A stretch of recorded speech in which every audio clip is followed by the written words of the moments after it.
मेरा नाम शिव घोरपड़े है। 5 साल का था जब मैं अपने पापा के साथ मुंबई में आया था। लेकिन कुछ ही महीनों में जब एक रात पापा शराब पीकर घर लौट रहे थे,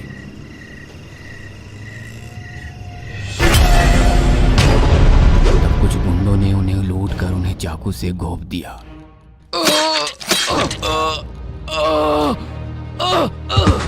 जिसमें उनकी मौत हो गई।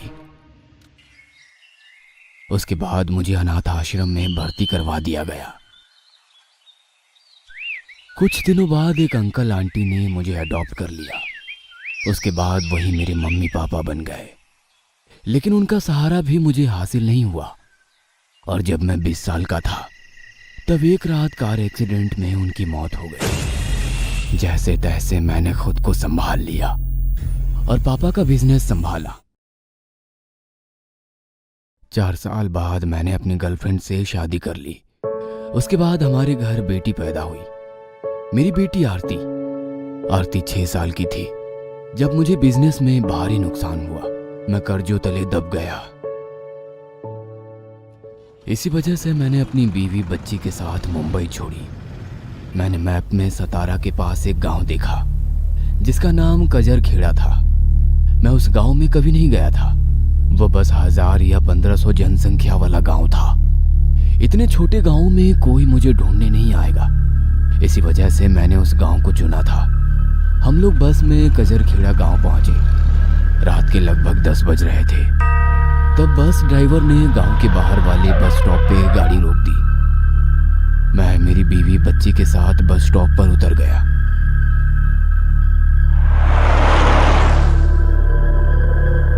वहां पर एक बोर्ड लगा हुआ था जिस पर लिखा था कजरखेड़ा 2 किलोमीटर। मतलब वहां से गांव 2 किलोमीटर दूरी पे था। बरसात का मौसम था। हमने बस स्टॉप पर कुछ देर किसी गाड़ी के आने का इंतजार किया जो हमें गांव तक ले जाए। लेकिन आधा घंटा गुजर जाने के बाद भी वहां से कोई भी गाड़ी नहीं गुजरी। आसमान में काले बादल छाए हुए थे। ठंडी हवाएं चल रही थी। मुझे डर था कि कहीं बारिश ना आ जाए।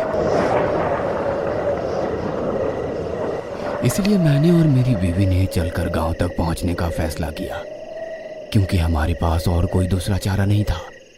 मैंने सारा सामान उठा लिया और हम लोग गांव की तरफ पैदल निकल पड़े।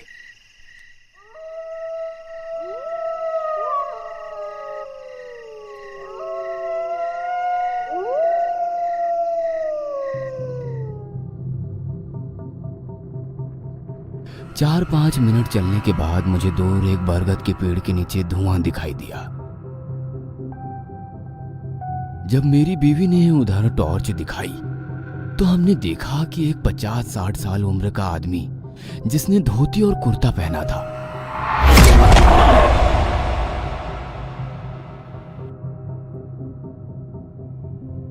वह बरगद के पेड़ के नीचे बीड़ी पी रहा था। हम लोग उसके पास गए।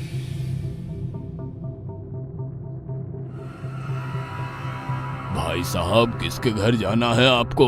हमें पास आता देख उस अजनबी आदमी ने हमसे पूछा। जी, हम लोग मुंबई से आए हैं और कुछ दिनों तक इसी गांव में रहना चाहते हैं। हमें यहाँ पर किराए पे कोई घर मिल सकता है? घर तो नहीं मिल सकता, क्योंकि गांव वालों के पास ही 1-2 कमरे वाले छोटे घर है। वो कहाँ आपको घर देंगे? उसने हमसे कहा। यह सुनकर हम लोग थोड़ा उदास हो गए। तभी वो आदमी बोला, घर तो नहीं है, लेकिन मेरी एक पुरानी कोठी है जो कुछ दिनों से बंद पड़ी है। चाहे तो आप वहां पर रह सकते हैं। उसने मुझसे कहा। मुझे लगा कि मैं कोठी कहाँ से रेंट कर पाऊंगा, इसलिए मैंने अपनी पत्नी की ओर देखा। उस आदमी को मेरी परेशानी समझ आ गई। अरे, आप निश्चिंत रहिए, आपको जितना भाड़ा देना है उतना दो, क्योंकि वैसे भी वो खाली ही पड़ी है। 4000 चलेगा क्या? है, क्यों नहीं, बिल्कुल चलेगा। वैसे आपकी कोठी है कहाँ? ये क्या, इस पेड़ के पीछे। उस आदमी ने कहा। मैंने जरा सा बाजू हट के उस ओर देखा तो वहां पर 2 मंजिला एक पुरानी कोठी थी और वो बरगद का पेड़ कोठी के कंपाउंड वॉल के बाहर था। वो आदमी हमें कोठी में ले गया। उसने हमें बताया कि उसका नाम प्रताप राव है और उसने गांव में 2 मंजिला बंगला बनाया है। इसी वजह से उसने ये कोठी छोड़ी है। उसने अपने पास के चाबी से दरवाजा खोला, हमें कोठी के अंदर बुलाया।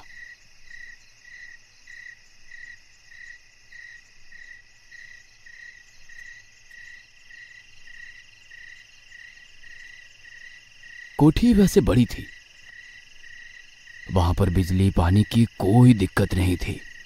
दीवार पर प्रताप राव और उसकी बीवी और उसके छोटे बच्चे की तस्वीरें थी। तभी मेरी बीवी ने मुझे हाथ के कोहनी से धक्का दिया और उसे सब बताने का इशारा किया। तब मैंने प्रताप राव को बताया कि मैंने कर्जे के चलते मुंबई छोड़ी है और मैं नहीं चाहता कि कोई ये जाने कि मैं यहाँ पर छिपा हुआ हूँ। इसीलिए मैंने उससे कहा कि इस कोठी में कोई रहता है, ये बात वो किसी को ना बताए। प्रताप राव ने हाँ कर दी और हम लोग निश्चिंत हो गए। मैंने प्रताप राव को कुछ पैसे दिए और कल गांव से कुछ ग्रोसरी लाने की रिक्वेस्ट की। प्रताप राव ने इसके लिए भी हाँ कर दी। प्रताप राव ने हमें पूरी कोठी दिखा दी। नीचे एक लिविंग रूम और एक किचन था और दूसरे मंजिल पर 5 बेडरूम थे। कोठी दिखाने के बाद प्रताप राव वहां से चला गया। मैंने और मेरी बीवी ने एक बेडरूम की साफ सफाई की और हमारे बच्चे के साथ बेड पर सो गए।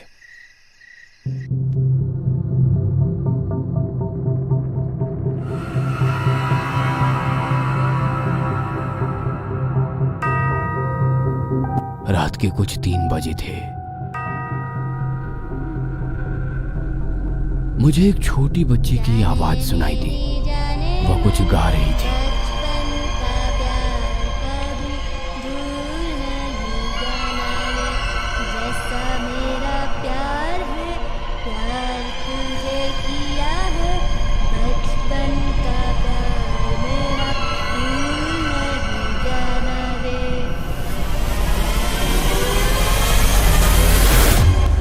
और मुझे मेरी छाती भी कुछ भारी भारी सी लग रही थी। इसलिए मैंने अपनी आंखें खोली और देखा तो क्या, एक 5-6 साल की लड़की मेरी छाती पर बैठी थी और बड़ी ही बेसुरी आवाज में गाना गा रही थी। जाने मेरी जाने मन, बचपन का प्यार कभी भूल नहीं जाना रे। उसकी आंखें लाल थी, आंखों की चारों ओर काले घेरे थे, दांत मुंह से बाहर निकले हुए थे और बाल लंबे थे। मैं डर गया क्योंकि वह बच्ची कोई आम लड़की नहीं लग रही थी। ऐसा लग रहा था मानो जैसे कोई शैतान बच्ची के वेश में मेरे सामने आया हो। मैं डर गया था। कौन हो तुम? इतनी जल्दी भूल गए मुझे तुम? वह लड़की बेसुरे और फटी आवाज में मुझसे बोली। तुम्हें मेरे साथ चलना पड़ेगा शिव। ऐसा कहकर उसने चिल्लाकर मेरा गला घोटना शुरू कर दिया। मेरी सांसें अटक रही थी। मैं अपना गला उसके हाथों से छुड़ाने की कोशिश कर रहा था, लेकिन उस बच्ची की पकड़ बहुत ही मजबूत थी।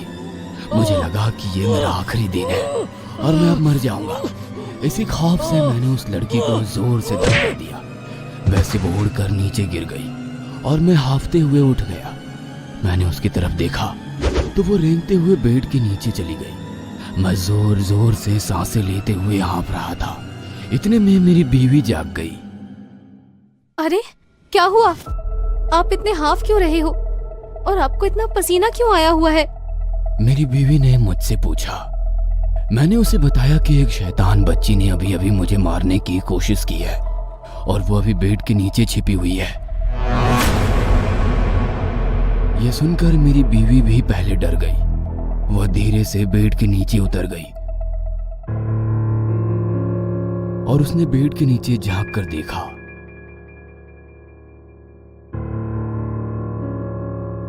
यहाँ तो कोई नहीं है।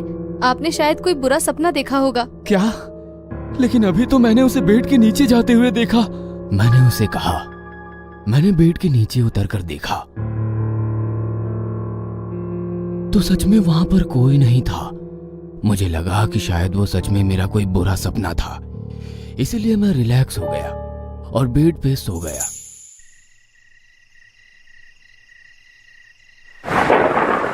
दूसरे दिन आसमान दिन भर काले बादलों से ढका रहा और जोरदार बारिश हो रही थी। मैं बेडरूम में बेड पर लेटा हुआ था। मेरी बीवी और बेटी किचन में थी। तभी मुझे किसी छोटी लड़की के गाने की आवाज आने लगी जो मैंने कल रात सुनी थी। कभी जाना रे, जैसा मेरा प्यार है, प्यार तुझे किया है, बचपन का प्यार मेरा भूल नहीं जाना रे। जाने मेरी जाने मन, बचपन का प्यार वो आवाज खिड़की के बाहर से आ रही थी। मैं खिड़की के पास गया। जैसा मेरा प्यार है, प्यार तुझे खिड़की में जाते ही मुझे बगीचे में खड़ा एक आम का पेड़ दिखाई दिया। वह गाना गाने की आवाज उसी पेड़ से आ रही थी। कोई उस पेड़ पर बैठ के गाना गा रहा था, लेकिन वो आवाज जानी पहचानी सी थी। वो आवाज उसी छोटी बच्ची की थी जिसने पहले दिन मेरे सीने पर बैठकर मुझे मारने की कोशिश की थी। तभी मेरी बीवी ने मुझे खाना खाने के लिए बुलाया।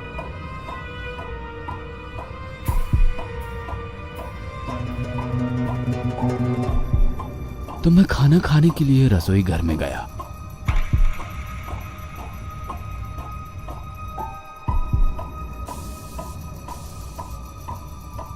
मुझे समझ नहीं आ रहा था कि मैं ये बात अपनी बीवी को कैसे बताऊं, क्योंकि मुझे लग रहा था कि उसे मेरी बातों पर विश्वास नहीं होगा।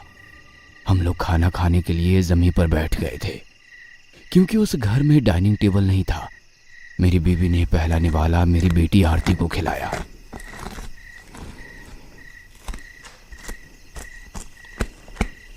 उसके बाद वो दूसरा निवाला मुझे खिलाने ही वाली थी कि तभी आरती ने मेरी बीवी के हाथ को ढकेला और इस वजह से उसके हाथ में से वो निवाला नीचे गिर गया। शिव से दूर रहना, वो सिर्फ मेरा है। आरती बेटा, तुमने ऐसा क्यों किया? ए डायन, मैं तुम्हारी बेटी नहीं हूँ, तू बस मेरे शिव से दूर रहना। आरती ने गुस्से में मेरी बीवी से कहा। मुझे और मेरी बीवी को लगा कि आरती को जलन हो रही है, जैसे हर बच्चे को होती है जब उसके माँ पिता एक दूसरे के साथ होते हैं तो। अच्छा, तो फिर कौन हो तुम? मैं लिली हूँ, शिव की लिली, और शिव सिर्फ मेरा है। आरती ने मेरी बीवी से कहा। यह सुनकर मैं और मेरी बीवी दोनों मुस्कुराए और आरती से बोली, लेकिन शिव तो मेरा है। यह देख आरती का गुस्सा और ज्यादा बढ़ गया और उसने मेरी बीवी के हाथ को नाखूनों से नोचा और बोली, डायन, कहा था ना मेरे शिव से दूर रहना। यह देखकर मुझे गुस्सा आ गया और मैंने आरती को चांटा मार दिया। तूने मुझे मारा? अब मैं इसे जिंदा नहीं छोड़ूंगी। ऐसा कहकर आरती किचन से भाग गई।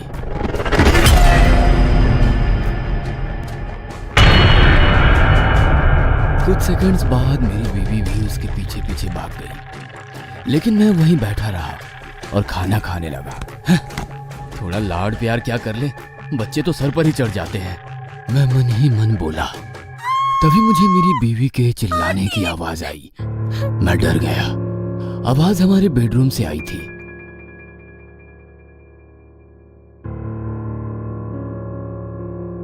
मैं जब बेडरूम में पहुंचा तो मैंने देखा कि मेरी बीवी खिड़की में खड़ी नीचे देख रही थी और आरती का नाम पुकार कर रो रही थी। आरती! क्या हुआ? तुम क्यों रो रही हो? मैंने उससे पूछा। तब वो बोली, आरती खिड़की से नीचे कूद गई है। और वो रोने लगी। हमारा बेडरूम दूसरी माले पर था और मेरी बीवी कह रही थी कि आरती खिड़की से नीचे कूद गई है। ये क्या कह रही हो तुम? आप ही देख लो। मेरी बीवी ने रोते हुए कहा। मैंने खिड़की से नीचे झांक कर देखा तो जमीन पर कुछ भी नहीं था। अभी भी बाहर जोरदार बारिश हो रही थी। बादल जोर जोर से गरज रहे थे। कहाँ है आरती? मैंने अपनी बीवी से पूछा। तब मेरी बीवी ने खिड़की से नीचे देखा और बोली, अभी कुछ देर पहले तो वो यही नीचे पड़ी हुई थी। उसका सर उस पत्थर पर गिर गया था और उसके सर से दिमाग बाहर निकल गया था। उसने मेरे आंखों के सामने दम तोड़ा था। हाँ, तो फिर वो अचानक से कहाँ चली गई?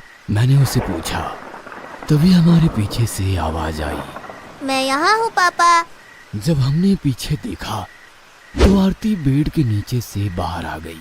ये देखो, ये शैतान तो बेड के नीचे छिपी थी, मैंने अपनी बीवी से कहा और मैं आरती के पास जाने लगा। तभी मेरी बीवी बोली, रुक जाओ शिव, उसके पास मत जाओ, वो हमारी बेटी नहीं है। हमारी बेटी कुछ देर पहले ही खिड़की से कूदकर मर गई है। मैंने मेरी आंखों से उसे दम तोड़ते हुए देखा है। क्या पागलों जैसी बातें कर रही हो? हमारी बेटी हमारी आंखों के सामने है। मुझ पर यकीन करो शिव, हमारी बेटी मर चुकी है, ये कोई और है। मैं जब कमरे में आई थी तब आरती खिड़की में बैठी हुई थी। मैं उसके पास ही जाने वाली थी कि वो मुझे बोली, वहीं रुक जाओ वरना मैं नीचे कूद जाऊंगी। इसीलिए मैं वहीं रुक गई। उसकी आंखों में गुस्सा भरा हुआ था। वो मुझे बोली कि तूने मेरी प्यारी चीज मुझसे छीन ली है, अब मैं तुम्हारी प्यारी चीज तुमसे हमेशा हमेशा के लिए छीन लूंगी। और फिर वो शैतान की तरह हंसने लगी। कोई बुरी आत्मा आरती के अंदर घुसी हुई थी। मैं उसके पास ही जाने वाली थी कि तभी वो खिड़की से नीचे कूद गई। मैंने देखा तो आरती का सर पत्थर से टकरा गया था और उसका दिमाग बाहर निकला हुआ था और कुछ ही देर में उसने एड़ियां रगड़ते हुए दम तोड़ दिया।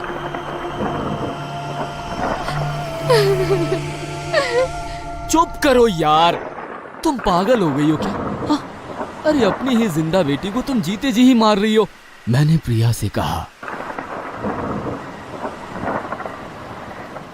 और आरती को गोद में उठा लिया।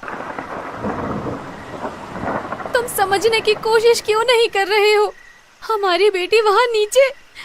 खिड़की से बाहर देखते हुए प्रिया आगे बोलने ही वाली थी कि तभी उसे आम के पेड़ के नीचे आरती की डेड बॉडी पड़ी हुई दिखाई दी।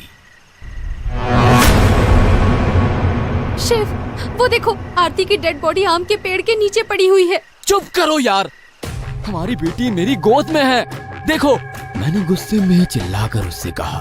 तभी प्रिया मेरी ओर भागती हुई आई और मेरे गोद से आरती को छीनने की कोशिश करने लगी और कहने लगी, शैतान कहीं की, निकल जा हमारे घर से, मुझे और मेरे पति को अकेला छोड़ दो। प्रिया के इस बर्ताव से आरती रोने लगी। आरती को रोता देख मैंने प्रिया को चांटा मार दिया। वैसे प्रिया गुस्से में वहां से भागते हुए कमरे से बाहर निकल गई। मैंने आरती को जैसे तैसे शांत करवा दिया।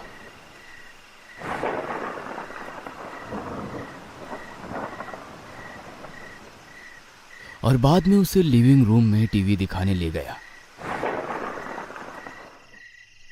टीवी कुछ पुरानी थी, पर मैंने उसे जुगाड़ करके सुबह ही ठीक करवा लिया था। टीवी से पहले ही एक डीवीडी प्लेयर जुड़ा हुआ था। मैंने डीवीडी प्लेयर में डीवीडी डाली और मूवी लगा दी।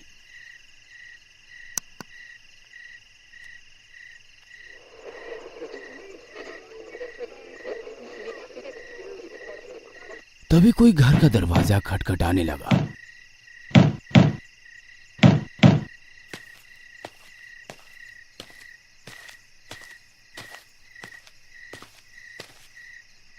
मैंने घर का दरवाजा खोला तो दरवाजे पर भीगा हुआ प्रताप राव खड़ा था। वो अपने साथ कुछ किराने का सामान लेकर आया हुआ था।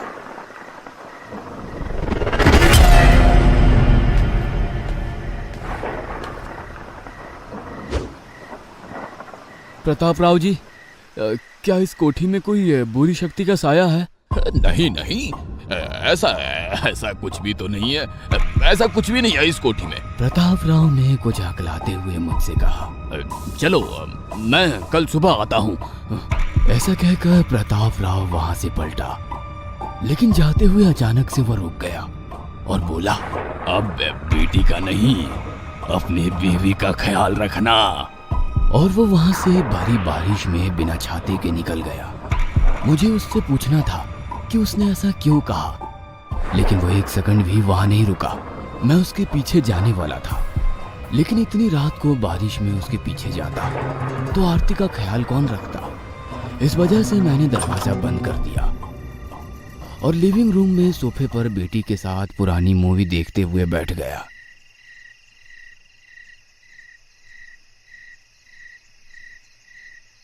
मूवी देखते देखते मेरी कब आंख लग गई मुझे समझ ही नहीं आया, लेकिन देर रात को मेरी कानों में किसी के हंसने की आवाज गूंजी और मेरी आंख खुल गई। मैंने सामने देखा तो टीवी बंद चालू हो रहा था।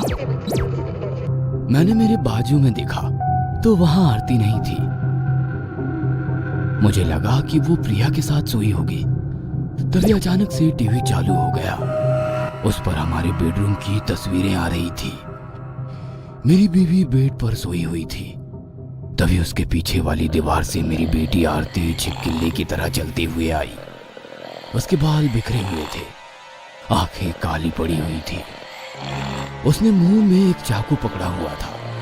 तभी उसने मेरी तरफ देखा और मुस्कुराई। मुझे समझ ही नहीं आ रहा था कि ये आखिर क्या हो रहा है। तभी मेरी बेटी दीवार से बेड पर उतर गई।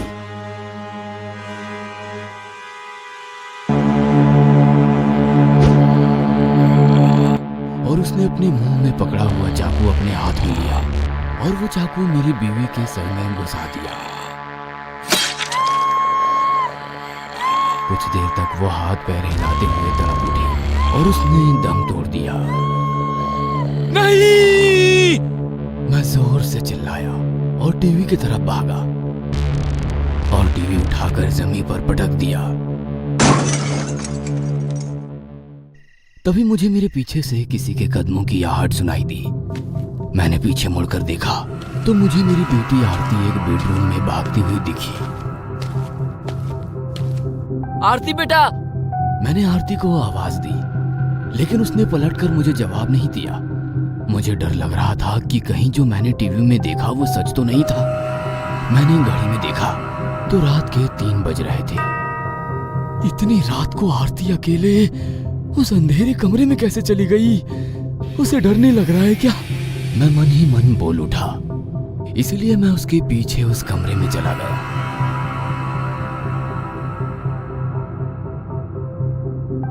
कमरे में अंधेरा था और उसमें कोई लाइट्स भी नहीं थी। आरती बेटा! बेटा तुम कहाँ हो? मैंने आरती को आवाज दिया, लेकिन उसने पलटकर जवाब नहीं दिया। मैंने जेब में से लाइटर निकाला और उसे जलाया। तभी एक कोने से मुझे कुछ चबाने की आवाजें आने लगी। मैंने उस कोने की तरफ लाइटर घुमाया और देखा तो आरती उस कोने में बैठे कुछ तो खा रही थी। उसने मेरी तरफ पीठ की थी। आरती, तुम क्या कर रही हो बेटा? आरती, आरती, आरती, मेरे सवाल का जवाब दो बेटा। मैं उसे बोल रहा था, लेकिन वो पलटकर जवाब ही नहीं दे रही थी, इसलिए मैं उसके पास चला गया।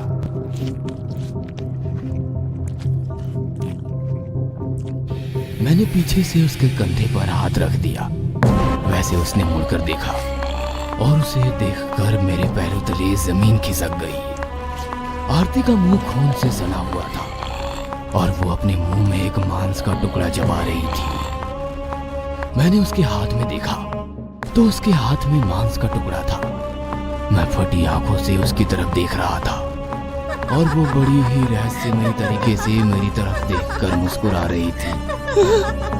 ये क्या खा रही हो बेटा? मैंने कांपते हुए उससे पूछा।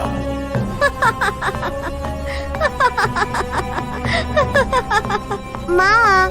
उसने मुस्कुराते हुए जवाब दिया। मेरी रूह कांप उठी। मैं प्रिया को आवाज देते हुए अपने बेडरूम की तरफ भागा। मैं जब बेडरूम में पहुंचा तो मैंने देखा कि पूरा बेड खून से लथपथ था और मेरी बीवी की लाश बेड पर पड़ी हुई है। उसके सर में चाकू घुसा हुआ था। आंखें और मुंह दोनों खुले हुए थे। आरती ने उसके गले का मांस चबा चबा कर खाया था और वहां पर सिर्फ गले की हड्डी बची हुई थी। वह मंजर देखकर मेरी रूह कांप उठी और मैं उसके पास चला गया। मैं रो रहा था, उसे उठाने की कोशिश कर रहा था, लेकिन वो मर चुकी थी। मैंने कमरे में चारों ओर देखा, लेकिन मुझे कोई भी दिखाई नहीं दिया। तभी मैंने देखा कि छत से पानी टपक रहा है। मैंने छत की तरफ देखा तो छत से वही छोटी बच्ची चिपकी हुई है जो पहले दिन मेरी छाती पर बैठी हुई थी और जिसने मुझे मारने की कोशिश की थी। वह पूरी तरह से भीगी हुई थी। कौन हो तुम और तूने मेरी बीवी को क्यों मारा? मैंने उससे पूछा। तभी वो जोर जोर से हंसने लगी और उसने छत से नीचे छलांग लगा दी।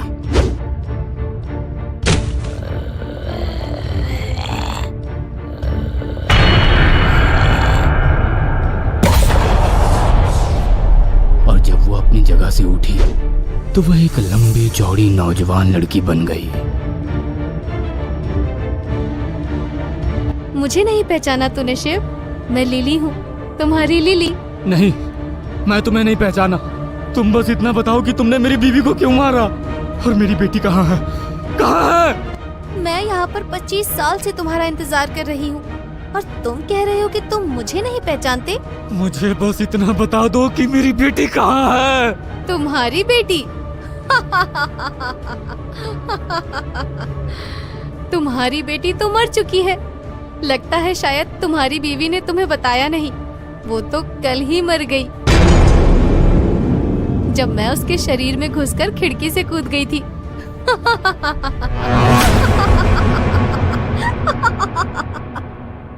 ये सुनकर मेरी आंख में आंसू आ गए।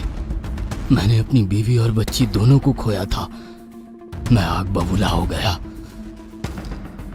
और मैंने उस लड़की को मारने के लिए उसका गला पकड़ा और उसे घोंटने लगा, लेकिन उस लड़की को कुछ भी नहीं हो रहा था। तुम मुझे मार नहीं सकते शिव, क्योंकि मैं 20 साल पहले ही मर चुकी हूँ। मैंने 20 साल अकेले उस कुएं में काटे हैं और अब तुम्हें भी मेरे साथ उस कुएं में चलना पड़ेगा। ऐसा कहकर उसने मेरे सर के बाल पकड़ लिए और वो मुझे फर्श पर घसीटते हुए घर के बाहर ले जाने लगी। मैं विरोध कर रहा था, लेकिन मेरी ताकत कम पड़ रही थी। वो मुझे घसीटते हुए घर के आंगन में ले गई। मूसलाधार बारिश हो रही थी, आसमान में बिजलियां कड़क रही थी। वो मुझे कीचड़ में घसीटते हुए कुएं की तरफ ले जाने लगी, लेकिन मैं सोच रहा था कि अचानक से वो कुआं आंगन में आया कहां से।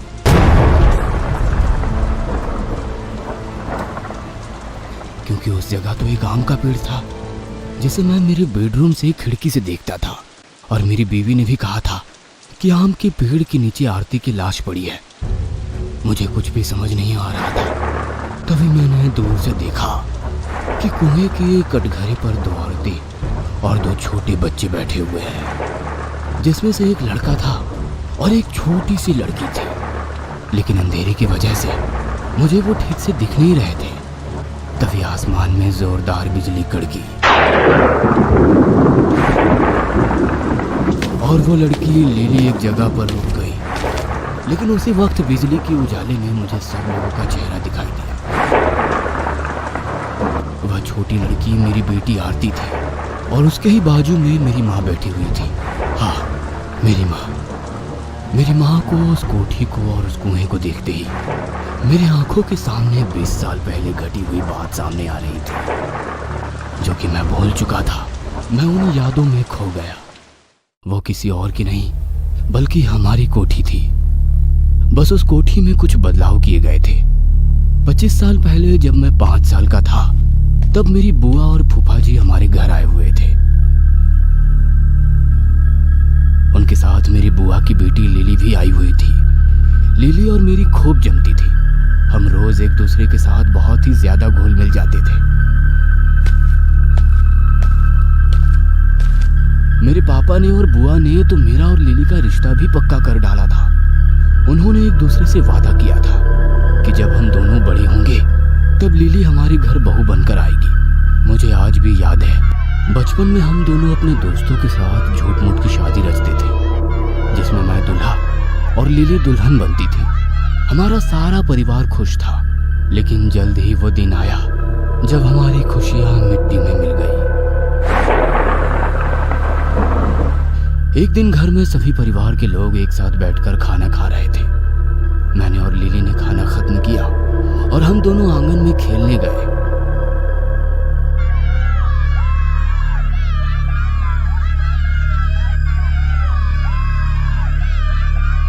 लेकिन लिली ने जैसे ही आंगन में कुआं देखा,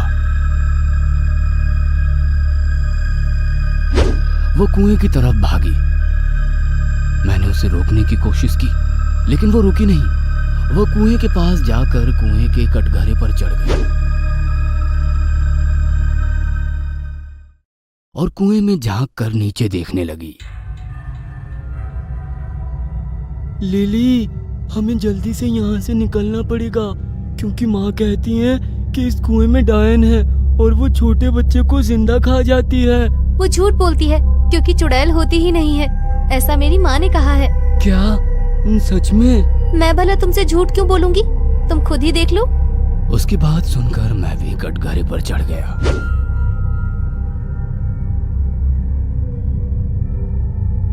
और मैंने कुएं में देखा। लेकिन फिर भी मुझे डर लग रहा था, इसलिए मैं पीछे हट गया। अरे डरो मत, ये देखो मैं कैसे देखती हूँ कुएं में। ऐसा कहकर लिली ने कुएं में फिर एक बार झांक कर देखा, लेकिन उसका बैलेंस बिगड़ गया और वो कुएं में गिर गई। मैं पहले डर गया और मैंने कुएं में देखा, लेकिन कुएं में लिली के सिवाय कोई नहीं था। तब मुझे यकीन हो गया कि हमारे कुएं में कोई चुड़ैल है ही नहीं। लिली पानी पर अपने दोनों हाथ पैर मार रही थी और चिल्ला रही थी। वो कुछ देर पानी के अंदर चली जाती तो कभी ऊपर आ जाती। बचपन भी कितना बचपना होता है ना। लिली मेरे सामने पानी में डूब रही थी और मैं पागल यही सोच रहा था कि वो पानी पर तैर रही है। मैं लिली को देखकर तालियां बजा रहा था। बहुत अच्छा लिली, तुम तो तैर रही हो।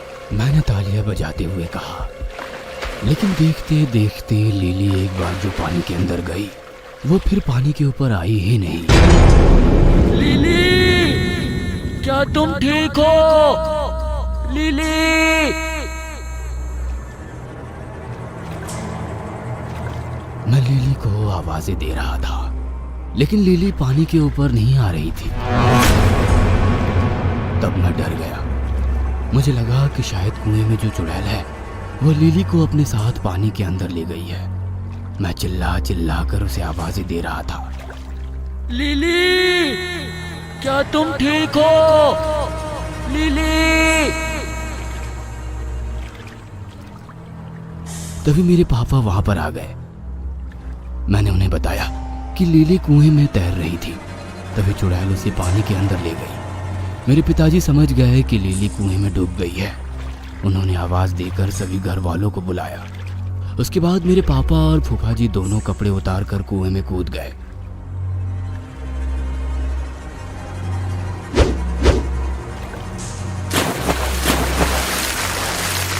और पानी में गोता लगाकर लिली को ढूंढने लगे। कुछ आधे घंटे बाद दोनों ने लिली की लाश पानी से बाहर निकाली। लिली हमें छोड़कर चली गई थी। मेरे बुआ ने और फूफा जी ने लिली के मौत का इल्जाम मेरे ऊपर लगाया। वो दोनों कहते थे कि मैंने ही लिली को कुएं के अंदर ढकेला था। इसी वजह से वो लोग हमारे साथ झगड़ा करके वहां से हमेशा के लिए चले गए।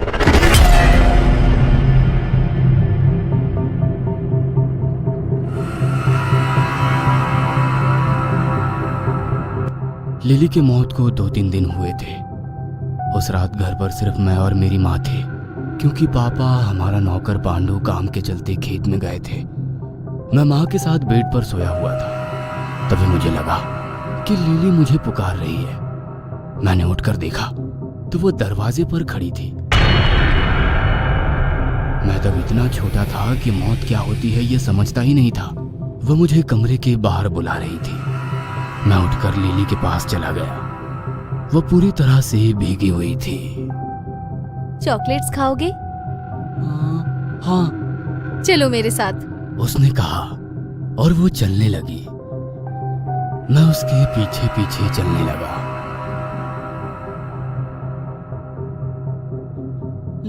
लेकिन कहाँ है चॉकलेट्स? कुएं के अंदर। उसने जैसे ही जवाब दिया मैं डर गया। मैंने उसे मना कर दिया। तब वो बोली कि कुएं के अंदर चॉकलेट का शहर है और तुम चाहे जितना चॉकलेट खा सकते हो। मैं लिली की बातों में आ गया और कुएं के पास चला गया। तभी ना जाने कैसे मेरी माँ वहां पहुंच गई।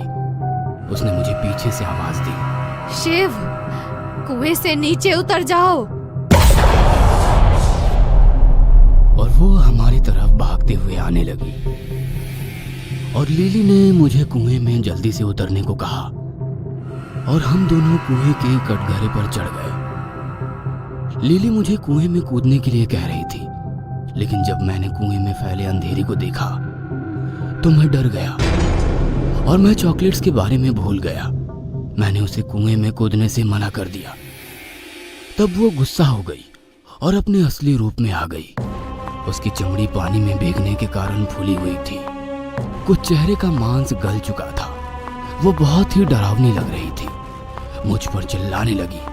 इतने में मेरी माँ वहां पहुंच गई और उसने लिली को कुएं के अंदर ढकेल दिया। माँ ने मुझे गोद में उठा लिया और मुड़ गई। तभी लिली कुएं के ऊपर आ गई और उसने कटघरे पर खड़ी होकर माँ की चोटी पकड़ ली। वो मेरी माँ को कुएं की तरफ खींच रही थी ताकि वो मेरे साथ माँ को भी कुएं के अंदर ले जा सके। लिली एकदम जंगली जानवर की तरह गुर्रा रही थी। मुझे उससे डर लग रहा था।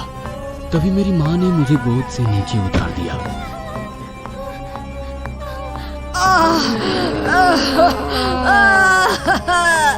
और बोली, बेटा, जल्दी से जाकर कान्हा जी के मंदिर में छिप जा और जब तक सुबह नहीं होती बाहर मत निकलना। मैं बहुत डरा हुआ था, इसीलिए मैं वहां से भाग गया और हमारे घर के कान्हा जी के मंदिर में घुस गया। मैं मूर्ति के पीछे छिप गया। मुझे मेरी माँ की दर्दनाक चीखें सुनाई देने लगी।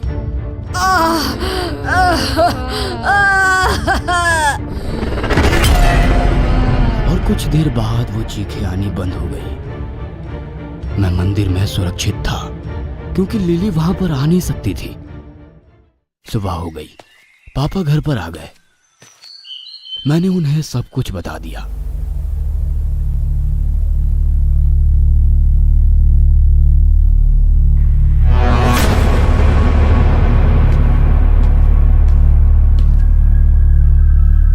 और हम लोग जब कुएं के पास गए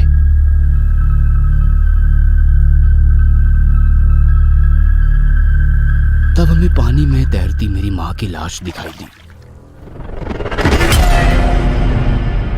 लिली ने उनकी जान ले ली थी।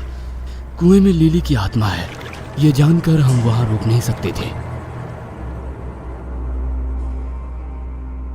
हमने वो कोठी छोड़ दी। पंडित जी ने तो ये तय कर डाला था कि लिली मेरी जान लेकर ही रुकेगी, क्योंकि वो कुएं में बिल्कुल अकेली पड़ चुकी है। शायद उसके कुछ सपने या इच्छाएं अधूरी रह गई थी। उसमें से एक शायद शादी भी थी। माँ के मरने के बाद पापा बहुत ही अकेले पड़ चुके थे। उनके सपने में हमेशा माँ आया करती थी। इसलिए माँ को और अपने दर्द को भुलाने के लिए पापा ने मेरे साथ हमेशा हमेशा के लिए गांव छोड़ दिया। तभी एक और बिजली कड़की और मैं होश में आ गया।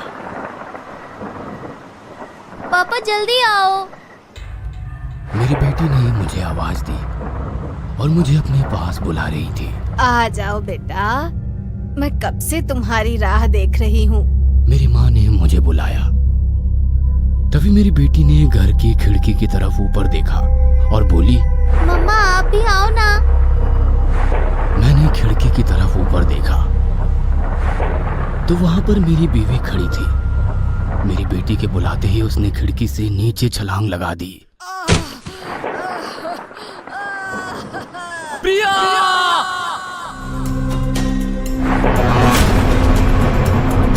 उठ जाओ प्रिया। लिली ने प्रिया की तरफ देखकर कहा और प्रिया उठ गई। उसके पैरों और कंधों की हड्डी टूट गई थी। इसी वजह से वो लड़खड़ाते हुए चल रही थी। लिली ने फिर से मुझे घसीटना शुरू कर दिया और वो मुझे कुएं की तरफ ले जाने लगी। तभी एक बार फिर से आसमान में जोरदार बिजली कड़की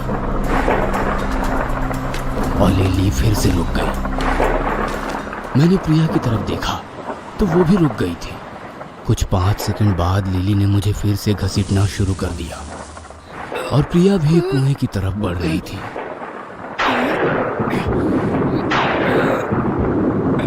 लिली, प्लीज मुझे छोड़ दो, मैं मरना नहीं चाहता, प्लीज मुझे छोड़ दो। मैं लिली से अपनी जान की भीख मांग रहा था, लेकिन लिली को मुझ पर जरा सी भी दया नहीं आ रही थी। लिली मुझे कुएं के पास ले आई। उसने मुझे उठाया और कुएं के अंदर फेंकने ही वाली थी कि तभी मैंने कुएं के कटघरे को पकड़ लिया।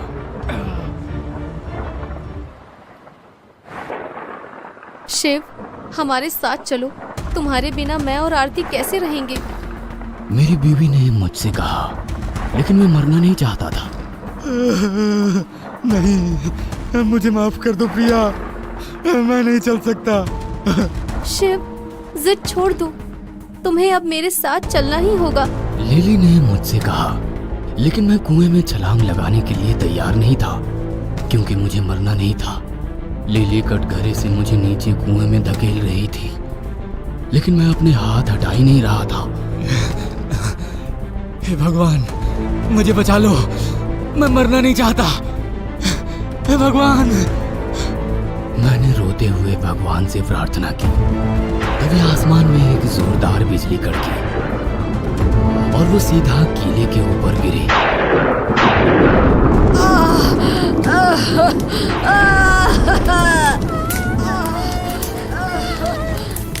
और लिली आग के लपटों में जलने लगी। उसके साथ मेरी माँ, बीवी, आरती और छोटा बच्चा वो दूसरी औरत सभी जलने लगे। वो लोग दर्द के मारे चिल्ला रहे थे। मौका पाते ही मैं कुएं के कटघरे पर चढ़ गया और वहां से दूर हो गया। तभी वो सब लोग जलकर राख हो गए।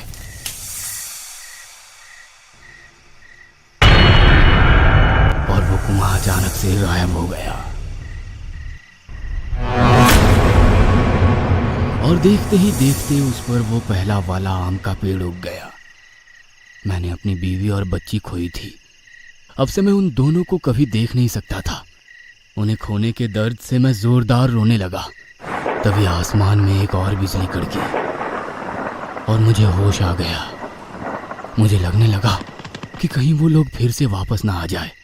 तभी मैं उसी बरगद की पेड़ के नीचे आया, जिसके नीचे मुझे प्रताप राव पहली बार दिखाई दिया था। अरे साहब, आप कहाँ चले गए? मुझे बरगद के पेड़ से प्रताप राव की आवाज आई और जब मैंने ऊपर देखा तो मेरे रोंगटे खड़े हो गए, क्योंकि वहां पर एक टहनी से प्रताप राव की लाश फंदे से लटक रही थी। शायद उसकी मौत बहुत ही दर्दनाक थी, क्योंकि उसके चेहरे पर वो दर्द साफ साफ दिखाई दे रहा था। मैं बहुत डर गया था, क्योंकि प्रताप राव भी मर चुका था। मैं वहां से बस स्टॉप की तरफ भाग गया। जब तक जिस्म में ताकत थी मैं भागता ही गया।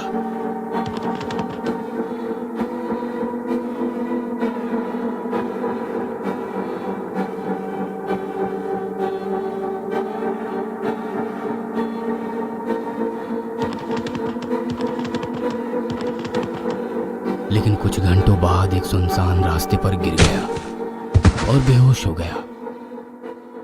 एक आदमी ने मुझे जगाया। भाई साहब, आप ठीक तो हैं ना? जब आँख खुली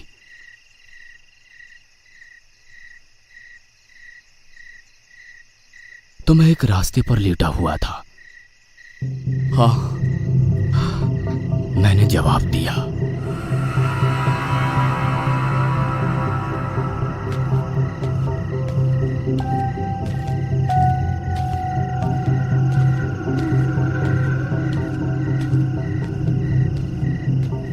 वो आदमी एक ढाबा चलाता था जो उस रास्ते के बिल्कुल बगल में था।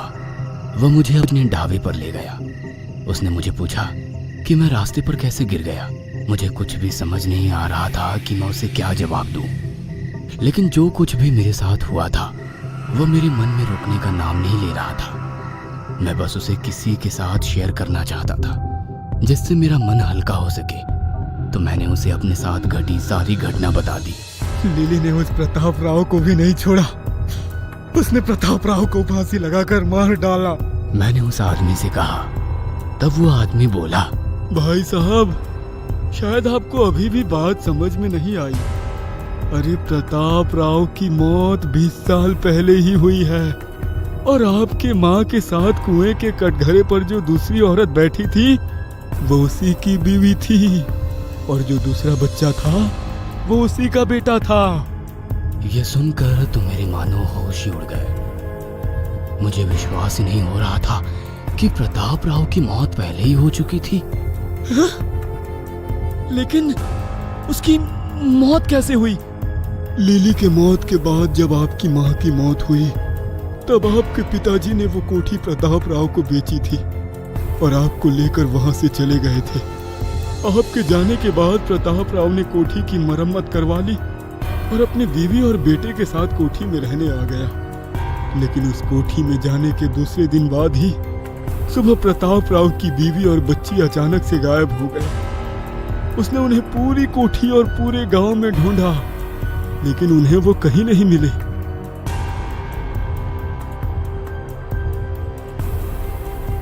जब वो वापस कोठी में आया तो उसका ध्यान उस कुएं पर पड़ा, और वो जब उस कुएं के पास गया तो उसके पैरों तले जमीन खिसक गई, क्योंकि उसे अपनी बीवी और बच्चा उस कुएं के पानी पर तैरते हुए दिखाई दिए। उन दोनों की मौत डूबने की वजह से हुई थी। बीवी और बच्चे के जाने के बाद मानो उसकी जीने की इच्छा ही खत्म हो गई थी, क्योंकि वो अपनी बीवी से बहुत प्यार करता था और शादी के 25 साल बाद उनके घर कोई बच्चा पैदा हुआ था। और एक रात प्रताप राव ने उसके घर के बाहर वाले बरगद के पेड़ से लटक कर खुद को फांसी लगाई और अपनी जीवन यात्रा समाप्त कर दी। उसके मौत के बाद गांव वालों ने वो कुआं मिट्टी और पत्थरों से बंद करवा दिया और उस पर आम का पेड़ लगा दिया।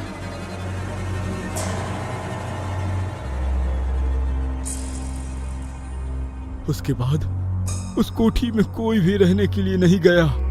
लेकिन प्रताप राव के मौत के बाद कुछ गांव वालों को रात को उसकी आत्मा बरगद के पेड़ के नीचे भटकती हुई दिखाई दी। इसी वजह से गांव वालों ने रात को उस बस स्टॉप की तरफ जाना ही बंद कर दिया। उस आदमी की बातें सुनकर मैं भी सुन्न सा पड़ गया। मैंने वो गांव छोड़ दिया और तब से लेकर आज तक मैं बस भागे ही जा रहा हूँ।